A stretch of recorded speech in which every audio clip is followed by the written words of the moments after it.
मैंने voice call भेजा है, आप लोग मत उठाना जो ज्वाइन हुए, उनके लिए भेजा है जिनको लिंक ग्रुप में। हाँ। अभी ये इसमें तो ज्वाइन नहीं करना ना हमको। नहीं नहीं नहीं नहीं, इसमें क्यों करेंगे जब पहले से कॉन्ट्रैक्ट है ज्वाइन हो यार इसमें। जाइए, ज्वाइन हो जाइए, इसलिए मैंने कॉल किया है। हाँ। इसमें नहीं नहीं, आपको, आप ज्वाइन है तो यहाँ पे आपको ज्वाइन नहीं होना है, ये ओके ओके हाँ। ओके। अपान वायु का स्थान, सरस्वती मैम, आप पढ़िए ना, ये स्क्रीन पे भी दिख रहा है। हाँ जी, आप मेरे लिए बोल रहे हैं? हाँ, आप किसके लिए बोल रहे हैं पढ़ने के लिए? कोई भी पढ़ो, कोई भी पढ़ो। अच्छा, मैं काला रंग पहनती ना हूँ वैसे। चप्पल तो यार हमारे सूट नहीं है। सरस्वती मैम आप ही पढ़ो ना। चूड़ी ने सत्यवती के लिए बोल रहे हैं, सरस्वती के लिए बोल रहे सत्यवती, हैं? सॉरी सॉरी सॉरी, सत्यवती में हमेशा आपका नाम सत्यवती सरस्वती आता है मुझे। चलिए पढ़िए, सत्यवती जी। हाँ, सरस्वती कहूंगी। हाँ, आप अनम्यूट कर लीजिए, मैंने सबको म्यूट किया। हाँ सत्यावती भूल जाते हैं हम लोग। हाँ, भूल जाते हैं सत्यवती। कोई बात नहीं, मुझे आप जो भी बोलो मैं उसमें भी बहुत खुश हूँ आप लोगों के साथ मिलके। सरस्वती हो, सत्यवती हो, आप तो देवी हो ना। वही देवी को आपने देवी बनाया हो। हाँ, चलो पढ़ो पढ़ो। चलो हाँ चलो ओके। अपान वायु का स्थान तथा कर्म, ये वाला ना? हाँ हाँ, वही वही वही। हाँ। अंडकोश, वास्ति, मूत्राशय, मेरु, पुरुष मूत्रेंद्रिय, नाभि, उरु, वक्षण, गुद, ये सब अपान वायु के स्थान है। आंत में रहने वाली अपान वायु शुक्र, मूत्र, मल, आर्तव तथा गर्भ को बाहर निकालने में सहायक होती है। दोनों अंडकोश, मूत्राशय, मूत्रेंद्रिय, नाभि, उरु, दोनों वक्ष, मल द्वार तथा आंत अपान वायु के स्थान हैं। यह वायु वीर्य, मूत्र, मल, आर्तव तथा गर्भ को उचित समय पर बाहर निकालता है। अपान वायु द्वारा बड़ी आंतों, मलाशय तथा श्रोणी भाग में होने वाली तंत्रिका क्रियाओं का नियंत्रण होता है। इस क्षेत्र में होने वाली ऐच्छिक क्रियाओं का नियंत्रण दैहिक तंत्रिका तंत्र की तंत्रिकाओं द्वारा होता है। इस कारण वेग काल होते हुए भी यदि परिस्थितियां अनुकूल नहीं होती हैं तो मल मूत्र आदि के वेग को धारण किया जा सकता है। इस क्षेत्र की अच्छे अनैच्छिक क्रियाओं का नियंत्रण स्वचालित तंत्रिकाओं तंत्र, नर्वस सिस्टम की परानुकंपी तथा अनुकंपी तंत्रिकाओं द्वारा होता है। प्राय इस क्षेत्र की अनुकंपी तंत्रिकाओं की उद्दीप्तता के धारण कार्य होता है तथा परानुकंपी तंत्रिकाओं की उद्दीप्तता से निष्कासन कार्य होता है। उपरोक्त क्रियाओं में अधोज ठर, अधोज ठर जालिका की श्रेणी जालिका तथा कटी तंत्रिकाएं भाग लेती हैं। अपान वायु के असंतुलन के लक्षण: कब्ज, दस्त, मासिक धर्म संबंधित रोग, प्रजनन संबंधित रोग और कमर दर्द। बात के 5 प्रकार। बात स्थान कहाँ पर है? प्राणवायु हाँ, का ये रहने दो, मस्तिष्क। ये रहने दीजिए मैम। हम पहले अच्छा, समझा ये हाँ आप समझा देना फिर, ठीक है? ये समझा देना आप हमको। हाँ बात का संक्षिप्त स्वरूप: बात प्रधानतया गति का सूचक है। अतः बात को, मतलब वायु, वायु जो है गति का सूचक होता है ना, अतः बात को शरीर का वायु नियंत्रक भी कहा जाता है। परंतु वातावरण में स्थित वायु हमारे शरीर की वायु से भिन्न होती है। शारीरिक बात एक सूक्ष्म ऊर्जा है जो शारीरिक क्रियाओं गतियों से जानी जाती है। यह जैविक गति शरीर की चया अपचय क्रियाओं का नियंत्रण करती है। बात 2 घटकों में से बना है, आकाश और वायु। बात अनेक क्रियाओं का नियंत्रक है। जैसे सांस की गति, पलक झपकना, मांसपेशियां, उत्तकों की गति, हृदय की धड़कन, समस्त फैलाव एवं संकुचन, कोशिका एवं उसके घटकों की गति तथा स्नायु कोशिकाओं से संवेगों की गति आदि। बात अनेक प्रकार के मनोभावों का नियंत्रण करता है। मनोभावों को मतलब जैसे ताज, घबराहट, डर, उत्तेजना, दर्द, कंपन, ऐंठन आदि। बात के प्रमुख स्थान है बड़ी आंत, श्रोणि गुहा की हड्डियां, त्वचा, कान तथा जांघें। बात अनेक प्रकार की चेष्टाओं के लिए भी उत्तरदायी है, जैसे मल त्याग, अधोवायु, मूल त्याग, मूत्र होगा ना, मूल त्याग, हाँ छींकना, मूत्र होगा। डकारे आना, जमाई आना, उल्टी आना, खाना, पीना, सुखाना, सोना, उत्पत्ति क्रिया। यदि कोई भी चेष्टाएं असंतुलित हों तो उपचार बात का करेंगे। हाँ ओके। बस पित्त दोष। बस बस बस। ठीक है मैम, इसको पित्त, समझा। अपान वायु, अपान वायु का स्थान कहाँ पे है, ये हमें जानना है। अपान वायु का स्थान जो है वो हमने कल देखा था, सबको याद है क्या वो फोटो?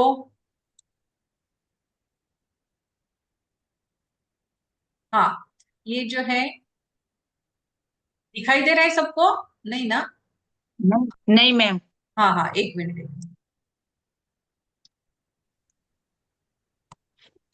हाँ, ये, यस, दिखा मैम। हाँ, तो अपान वायु का स्थान जो है ये यहाँ पे है।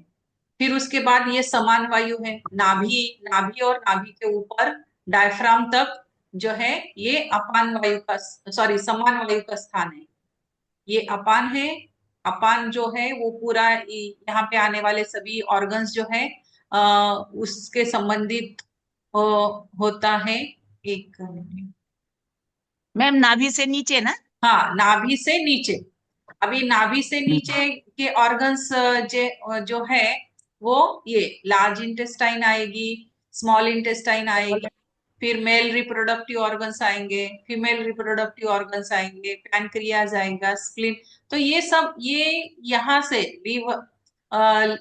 नाभि से लेके नीचे, नाभि से, पैनक्रियाज भी उसी में है, हाँ पैनक्रियाज भी और लीवर भी। हाँ हाँ। तो ये yes ma'am. Small intestine, large intestine, फिर उसके बाद male reproductive system, female reproductive system. तो ये अपान वायु जो है ये यहाँ पे कंट्रोल करता है पूरा। नाभि के नीचे का जो पोर्शन है यहाँ पे उसका स्थान है, और वो कंट्रोल करेगा सिर्फ यही, यहीं पे वो सब कुछ कंट्रोल करेगा। फिर समान वायु जो है, समान वायु ये यहाँ पे है, नाभि और नाभि के ऊपर का जो पोर्शन है यहाँ पे ये समान वायु है। व्यान वायु जो है, व्यान वायु ये पूरे शरीर में संचलन करता है, पूरे शरीर में। व्यान वायु नीचे ये दिखाई दिया, ये जो लाइन दिख रही है ना, ये है, ये व्यान वायु है। ये व्यान वायु सभी जगह पे संचार करता है और सभी जगह पे उसका कार्य भी चलता है। व्यान वायु का, व्यान वायु का कार्य सभी जगह पे चलता है। ये लाइन दिख रही है, ये है व्यान वायु। इस तरह से ये पूरे शरीर में काम करता है। इसका काम पूरे शरीर को चलाने का है। नहीं, सिर तो के हम पढ़ सिर चुके से हैं, बता रहे हैं ना मैम? ये पढ़ सिर पे। चुके हैं, सॉरी, हाँ, कल अच्छा, कल पढ़ चुके हैं ये। कल का वीडियो ओके, देख लेना, कल का वीडियो देख। ठीक है, हाँ, ठीक है मैम, अभी ठीक है। ये उदान वायु, ये भी हमारा हो चुका है। ये उदान वायु का स्थान ऊपर है, चेस्ट में है, हमारा जो छाती का पोर्शन है पूरा, ये छाती के पोर्शन में उदान वायु है। और प्राण वायु ये ऊपर होता है। उदान वायु कंठ, कंठ का जो स्थान है हमारा, ये कंठ, यहाँ पे जो भी ऑर्गन्स आएंगे वो उदान वायु वहां पे कंट्रोल करेगा। तो ये हाँ, उदान वायु का स्थान यहाँ पे है। व्यान वायु तो पूरे शरीर में कार्य करता है। समान वायु यहाँ पे बीच में है। समान वायु जो है ये डायफ्राम के नीचे के जो भी ऑर्गन्स है सभी, लिवर, किडनी, स्प्लीन, पैनक्रियाज भी आएगा उसमें, स्टमक, ये सभी जो ऑर्गन्स है ये ऑर्गन्स पे उसका कंट्रोल होगा। और फिर ये हार्ट, किडनी, ये ऊपर वाला, ये उदान वायु, उदान वायु यहाँ से लेके पूरा यहाँ तक, गले तक, कंठ तक उदान वायु का स्थान है। फिर उसके ऊपर ये प्राण वायु, प्राण वायु का स्थान ऊपर है, कंठ से लेके ऊपर और पूरे शरीर में प्राण वायु का स्थान। तो इस तरह से ये वायु है, सभी प्रकार के वायु है। अपान वायु, समान वायु, व्यान वायु, उदान वायु और प्राण वायु, ये 5 प्रकार के वायु है। ये 5 प्रकार के वायु को मिलके कहते हैं वात। वात, इसे हम कहेंगे वात। फिर ये इनका जब इम्बैलेंस होता है, असंतुलन जब होता है, अपान वायु जितना होना चाहिए उतना अगर नहीं है, वो एक्टिव नहीं है, इनएक्टिव है अपान वायु, तो यहाँ के जो ऑर्गन्स है वहां पे सब गड़बड़ी होगी। समान वायु इम्बैलेंस है, असंतुलन है, तो गड़बड़ी होगी। अब व्यान वायु का असंतुलन है, तो वो सब हमारे बुक्स में दिए हुए हैं। तो उनका असंतुलन से क्या होता है। अब आगे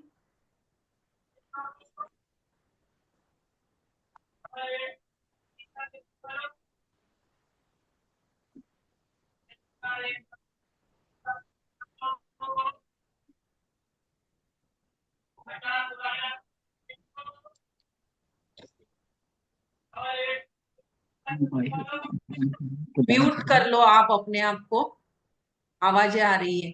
हाँ, तो अपान वायु का स्थान मैंने अभी दिखाया आपको, अंडकोश, यानी कि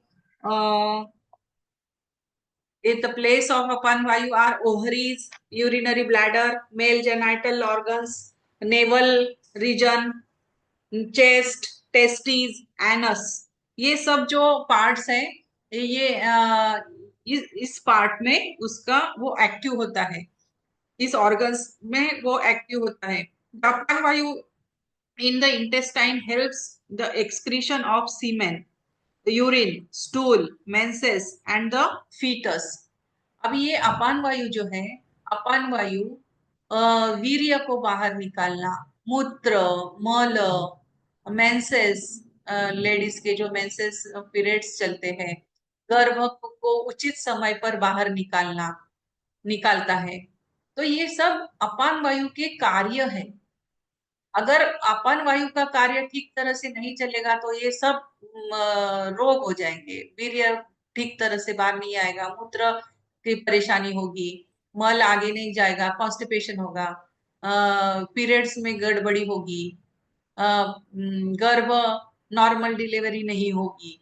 तो ये सब अपान वायु के असंतुलन से होता है। अपान वायु द्वारा बड़ी आंतों, मलाशय, श्रोणी भाग, पेल्विक कैविटी में होने वाली तंत्रिका तंत्रीय क्रियाओं का नियंत्रण होता है।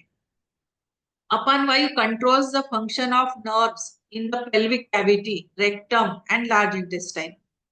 अपान वायु क्या करता है, ये जो पेल्विक कैविटी है हमारी, रेक्टम और large intestine, the voluntary actions of this region are controlled by somatic nervous system।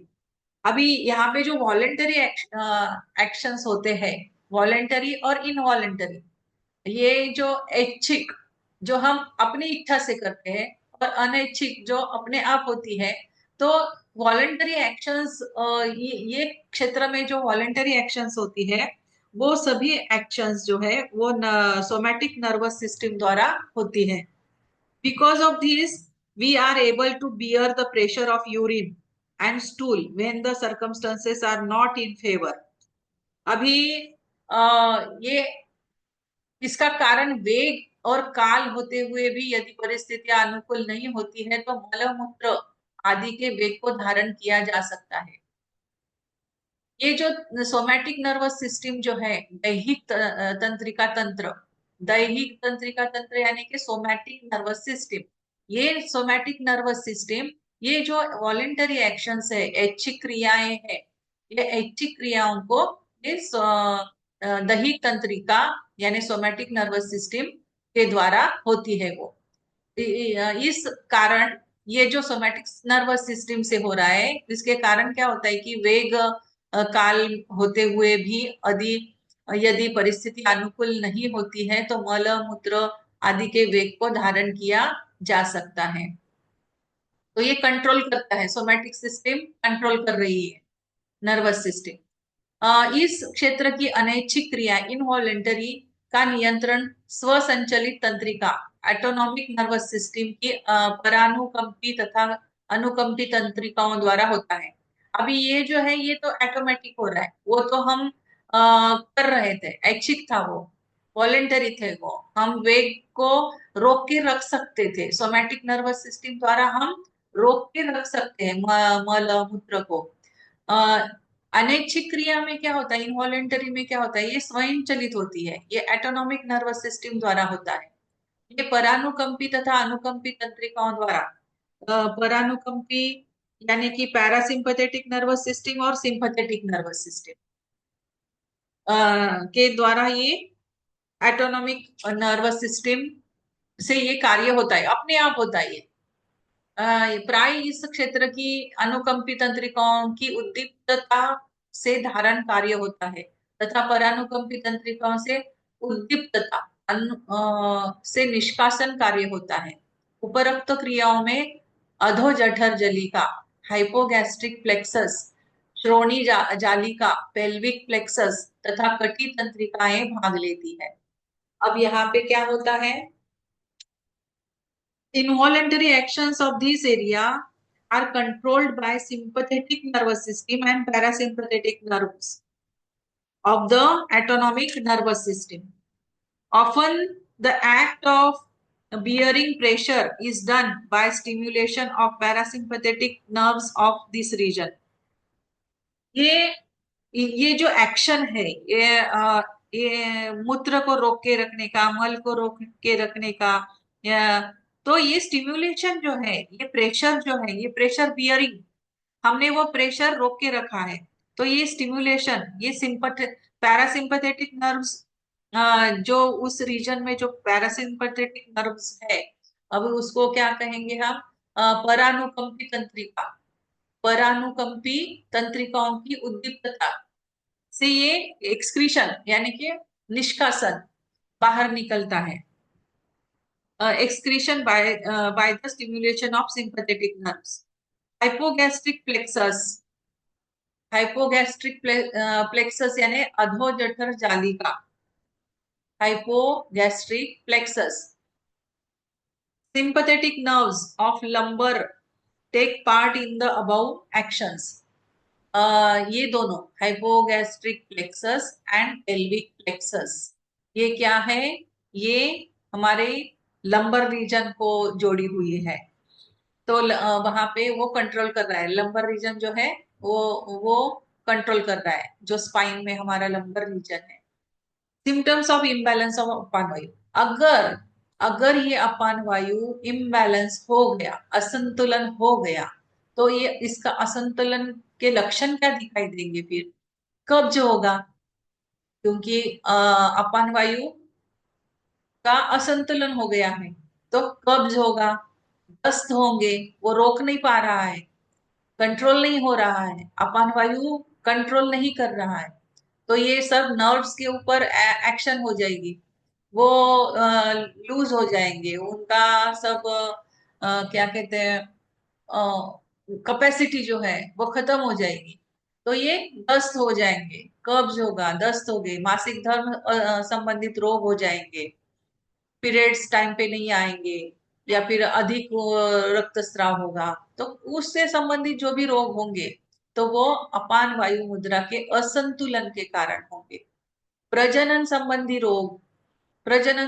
रोग होंगे, कमर दर्द, लंबर रीजन का है ना, वहां पे कंट्रोल करता है अपान वायु, तो कमर दर्द होगा, तो ये सब अपान वायु के असंतुलन के कारण है। तो अब तक हमने सभी वायु पढ़े, प्राण वायु, उदान वायु, व्यान वायु, समान वायु और अपान वायु। अभी इसके स्थान जो है, अभी ये चार्ट ही दिया हुआ है, ये इनका स्थान कहाँ पे है। प्राण वायु का स्थान मस्तिष्क में है, उदान वायु का स्थान नाभि में है, व्यान का वायु का स्थान संपूर्ण शरीर में है, समान वायु का स्थान छोटी आंत में है, और अपान वायु का स्थान अंडकोश में है।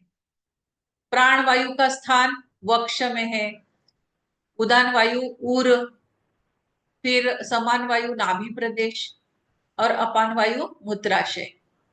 कान, प्राण वायु, प्राण वायु का स्थान ये सभी जगह पे है। ये ऊपर वाला जो पूरा पोर्शन है, मस्तिष्क, वक्ष, कान, जिह्वा, मुख और नासिका, ये गले से लेके ऊपर हेड तक, अपने मस्तिष्क तक, ये पूरे जो ऑर्गन्स है, यहाँ पे प्राण वायु का स्थान होता है।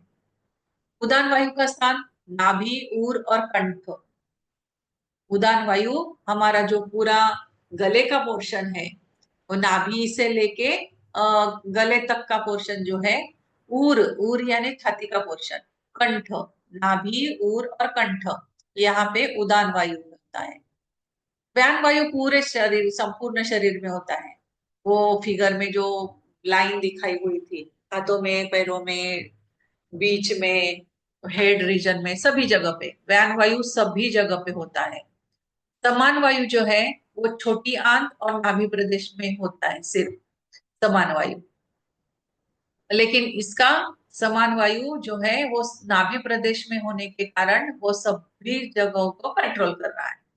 समान वायु सबको समान रीति से रखता है, वो प्राण को भी, उदान को भी, व्यान को भी और अपान को भी वो समान रूप में रखेगा। तो समान वायु भी इंपॉर्टेंट है। ये छोटी आंत में होता है। अपान वायु जो है, अपान वायु नीचे का पोर्शन, अंडा, अंडकोश, मूत्राशय, नाभि, उरु, वक्ष, मलद्वार और आंते, यहाँ पे अपान वायु का स्थान है। अभी कर्म क्या है? अभी प्राण वायु का कर्म क्या है? थूकना, थूकना, छींकना, डकार लेना, श्वसन क्रिया, आहार निगलना, तो ये सब जो है ये प्राणवायु के कार्य है। और ये दूसरा जो है, दूसरा क्या है? उदान वायु। उदान वायु के कार्य क्या है? उदान वायु कहाँ पे है? हमारे कंठ में है। वो हमारे नाभि से लेके कंठ तक का जो पोर्शन है, वहां तक उदान वायु का कार्य चलता है।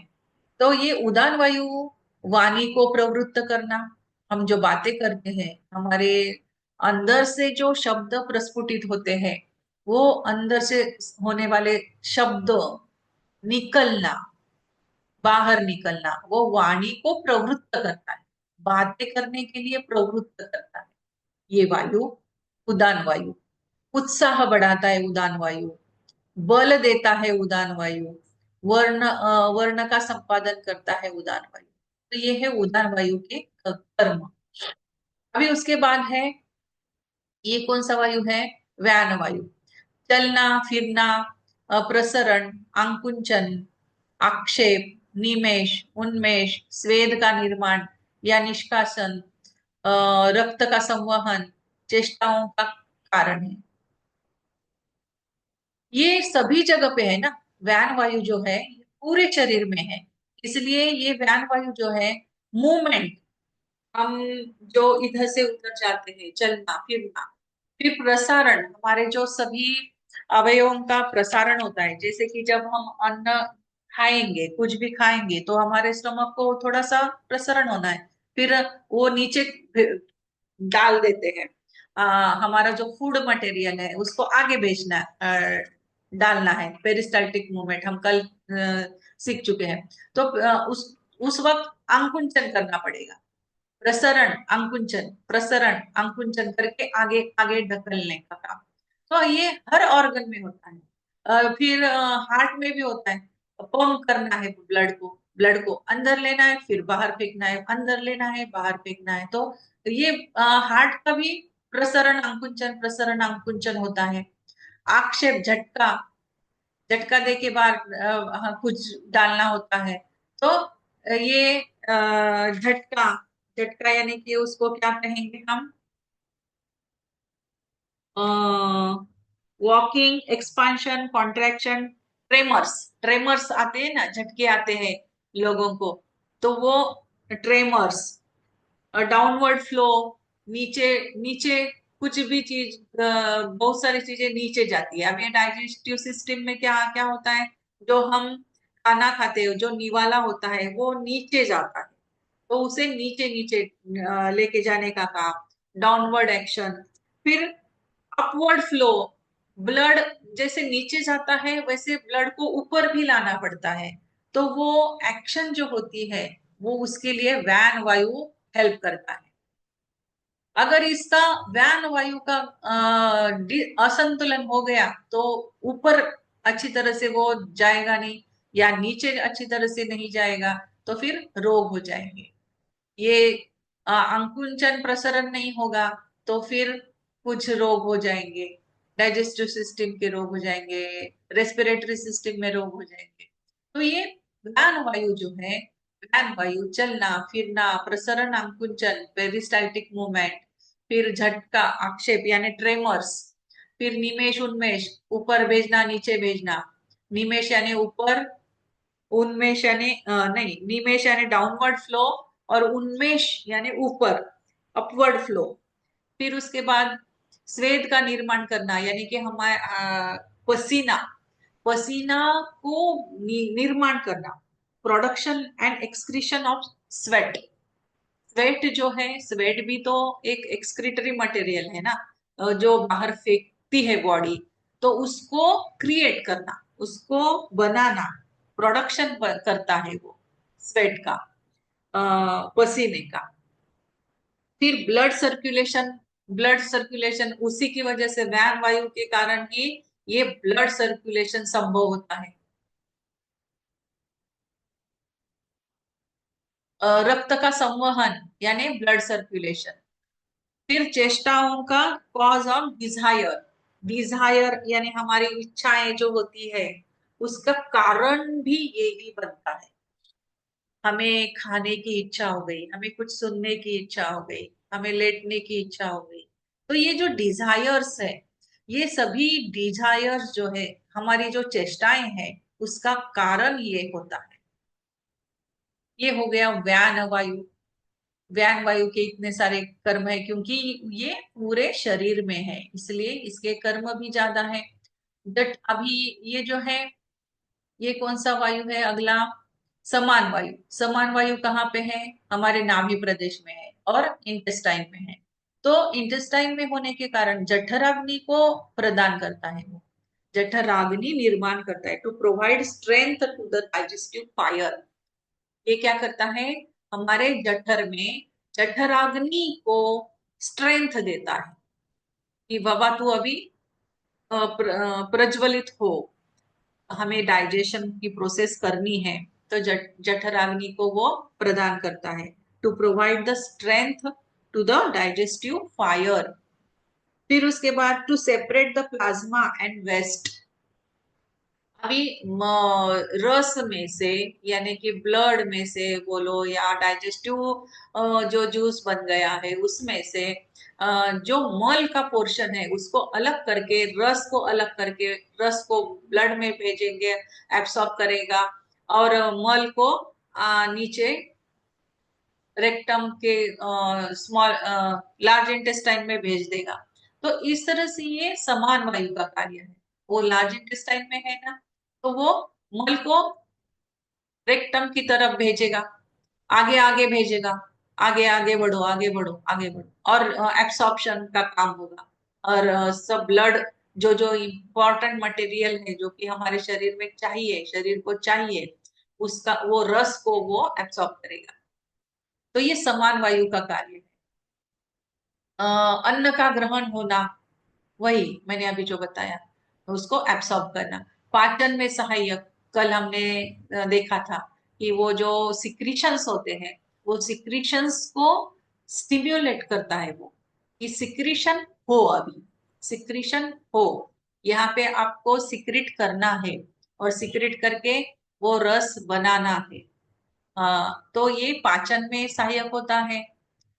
अवशोषण करना, अवशोषण करना यानी एब्सॉर्ब करना, absorption. Assimilation of food, helpful in digestion. Absorption, फिर उसका एब्सॉर्प्शन, अवशोषण यानी एब्सॉर्प्शन करना। मल का निर्माण व त्याग, फिर उसके बाद एब्सॉर्प्शन हो जाने के बाद मल का निर्माण और उसको त्याग करना। ये हो गया समान वायु का कार्य। अभी ये लास्ट वाला क्या है? अपान वायु। अपान वायु जो है ये नीचे है, नाभि के नीचे। समय, इसका कर्म क्या है? समयानुसार वीर्य, मूत्र, मल, आर्तव, गर्भ का बाहर निकलना, ये सब उसके कर्म है। आंतों में तंत्रिका क्रियाओं का नियंत्रण, control of nervous action in intestine, intestine में नर्वस सिस्टम का कंट्रोल करना, नर्वस सिस्टम को कंट्रोल करना। धारण एवं निष्कासन के कार्य, function and adoption and excretion. अब ये क्या करता है? एडॉप्ट करना, धारण करना, जो भी है उसको अंदर ले लो, एब्सॉर्ब कर लो, धारण कर लो, धारण करके रखो। फिर एडॉप्शन और एक्सक्रीशन और निष्कासन, आगे भेज दो उसको। ये अपान वायु का कार्य है। तो ये हो गया एक हमारा सभी वायु का ये चार्ट। अगर हम याद रखते हैं तो पूरे पांच ही वायु का हमें स्टडी हमारी हो जाती है। और प्राण वायु, उदान वायु, व्यान वायु, समान वायु और अपान वायु, उसके कर्म और उसके स्थान, ये इंपॉर्टेंट है कि वो कहाँ पे है और उसका कर्म क्या है, ये हमें याद रखना है।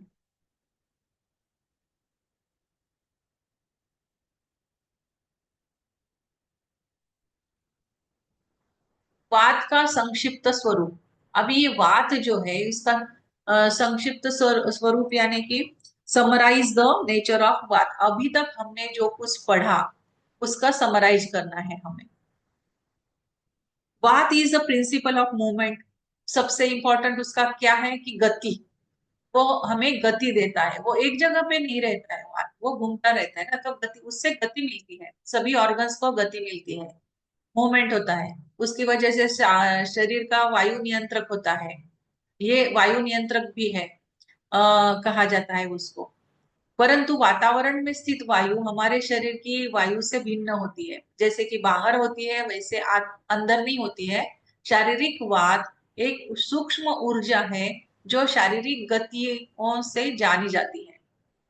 ये एक ऊर्जा है, एनर्जी है। ये शारीरिक वात जो है ये एक ऊर्जा है, वो ऊर्जा के रूप में इधर उधर जाती है, वो हवा के रूप में नहीं जाएगी, वो ऊर्जा के रूप में इधर से उधर, उधर से इधर जाएगी, सूक्ष्म ऊर्जा के रूप में शारीरिक गतियों से जानी जाती है।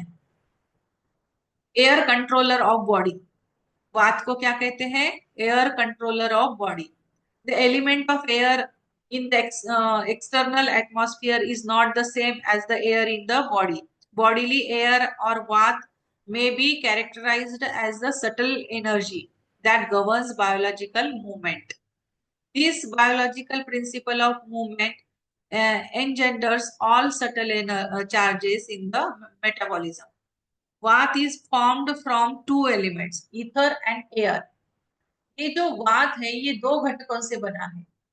वात जो है ये है, ये हमें याद रखना है अभी। वात जो है सबसे इंपॉर्टेंट हमें जब हम ट्रीटमेंट देंगे तो वात क्या है? आकाश और वायु, आकाश और वायु का मिश्रण, दोनों का मिश्रण उसे कहते हैं वात। उसे क्या कहेंगे? वात, आकाश और वायु।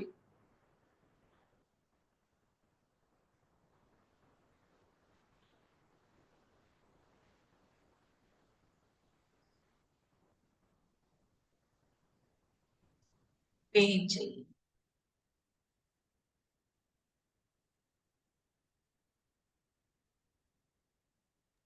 मैम आवाज नहीं आ रही है। आवाज नहीं आ रही है? हाँ हाँ, मैं नहीं बोल ही नहीं रही थी। आकाश और वायु, ये जो है वात किन दो चीजों से बनता है? आकाश और वायु, हमें ये पूछते हैं हाँ?